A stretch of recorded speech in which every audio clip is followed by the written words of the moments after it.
নতুন কৌশলে ইসরায়েলকে কাবু করার চেষ্টা করছে কয়েক হাজার কিলোমিটার দূরের দেশ ইয়েমেন। গাজায় বর্বর ইসরায়েলের গণহত্যা প্রতিরোধে ফিলিস্তিনের পক্ষে কিছু করার চেষ্টা করছে আরব উপদ্বীপের দেশটি। ইসরায়েলি গণহত্যায় বেশিরভাগ ধনী আরব এবং মুসলিম দেশ যখন মুখে কুলুপ এঁটে বসে ফিলিস্তিনিদের রক্তের বন্যা দেখছে, তখন নিজেদের সামর্থ্য অনুযায়ী দানব ইসরায়েলকে প্রতিরোধের চেষ্টা করে যাচ্ছে তুলনামূলক গরিব হুতি আনসারুল্লাহ। ইয়েমেনের হুতি আনসারুল্লাহর পাঠানো ক্ষেপণাস্ত্রে অনেকটা নাজেহাল ইসরায়েল।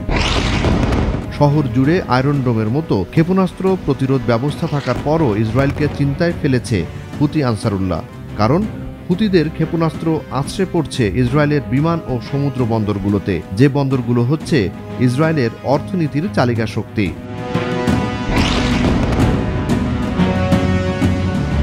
পর্যটনের মৌসুমে অর্থনৈতিক কাজে লাগাতে বিমানের ফ্লাইটগুলো ফিরিয়ে আনার চেষ্টা করছে ইসরায়েল। তবে ইয়েমেনি প্রতিরোধ যোদ্ধারা সুনির্দিষ্ট ক্ষেপণাস্ত্রের মাধ্যমে তেল আবিবের অর্থনৈতিক ও বিমান সুবিধাকে ব্যাহত করছে। অধিকৃত জেরুজালেমের এক ট্রাভেল এজেন্সির সিইও বলেন, হুতিরা ঠিকই জানে তারা কি করছে। তারা বিমানবন্দরকে লক্ষ্য করে আঘাত হানছে, কারণ তারা জানে যে পর্যটনের ক্ষতি করলে ইসরায়েল অর্থনৈতিক ও মানসিকভাবে ক্ষতিগ্রস্ত হবে, এবং এ কৌশলটি বেশ কাজে দিচ্ছে তাদের। ইরান ভিত্তিক ফার্স্ট নিউজ এজেন্সির বরাত দিয়ে পার্স টুডে জানায়, মার্কিন ওয়েবসাইট মিডিয়া লাইন ইসরায়েলি বিমান চলাচল কর্মকর্তাদের উদ্ধৃতি দিয়ে একটি প্রতিবেদন লিখেছে, যেখানে বলা হয় ইয়েমেনি বাহিনী তেল আবিবের বেন গুরিয়ন বিমানবন্দরে আক্রমণ বৃদ্ধি করলে বেশ কয়েকটি বিদেশি বিমান সংস্থা শিগগিরই ইসরায়েল থেকে সরে আসার হুমকি দিয়েছে।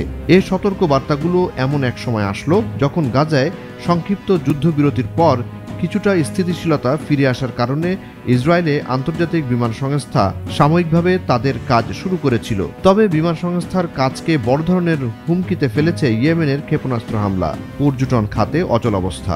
মিডিয়া লাইনের প্রতিবেদনে বলা হয়, পাস ওভার উৎসবের ছুটির আগে বিমান সংস্থাগুলোকে শ্বাস নেওয়ার এবং কিছুটা পুনরুদ্ধারের সুযোগ দেওয়ার পরে ইসরায়েলের পর্যটন শিল্প আবারও ধ্বংসের দ্বার প্রান্তে। প্রতিবেদনটিতে আরও উল্লেখ করা হয়, বসন্তকালীন পাস ওভার ছুটি যত এগিয়ে আসছে, ততই ইসরায়েলি পর্যটন খাত ইয়েমেন থেকে হুতিদের আক্রমণের মুখোমুখি হচ্ছে।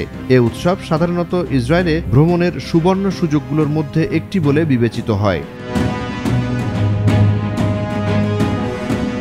ইসরায়েলি পর্যটন মন্ত্রণালয়ের মার্কেটিং বিভাগের প্রধান অ্যামি অ্যালান মিডিয়া লাইনকে বলেন, বেশিরভাগ বিমান সংস্থাগুলো পুনরায় কার্যক্রম শুরু করেছে এবং ভ্রমণ সতর্কতা শিথিল করা হয়েছে, তবে সবকিছুই ইসরায়েলের স্থিতিশীলতার উপর নির্ভর করছে। প্রতিবেদনে জোর দিয়ে বলা হয়, এই স্থিতিশীলতা খুবই ভঙ্গুর বলে মনে হচ্ছে, কারণ গেল মাসের শেষ দিকে হুতিরা ঘোষণা করেছিল যে তারা সরাসরি বেন গুরিয়ন বিমানবন্দরকে লক্ষ্যবস্তু করেছে।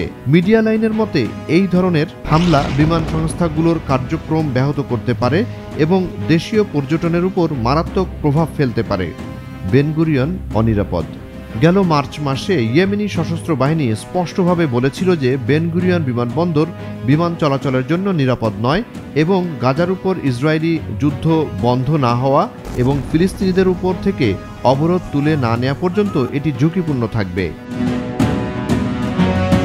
গেল এক বছর ইয়েমেন ও লেবানন থেকে ইসরায়েলের গভীরে প্রতিরোধ ফ্রন্ট ক্ষেপণাস্ত্র হামলা তীব্রতর করে। এতে বেশিরভাগ বিদেশি বিমান সংস্থা বেন গুরিয়ন বিমানবন্দরে তাদের ফ্লাইট বাতিল করেছিল। তেল আবিব আন্তর্জাতিক বিমানবন্দর বারবার নিরাপত্তা সতর্কতা এবং রকেট হামলার লক্ষ্যবস্তুতে পরিণত হওয়ার পর এবং ইসরায়েলি আকাশসীমা অনেক আন্তর্জাতিক বিমান সংস্থার জন্য অনিরাপদ বলে বিবেচিত হওয়ার পর এ পদক্ষেপ নেওয়া হয়।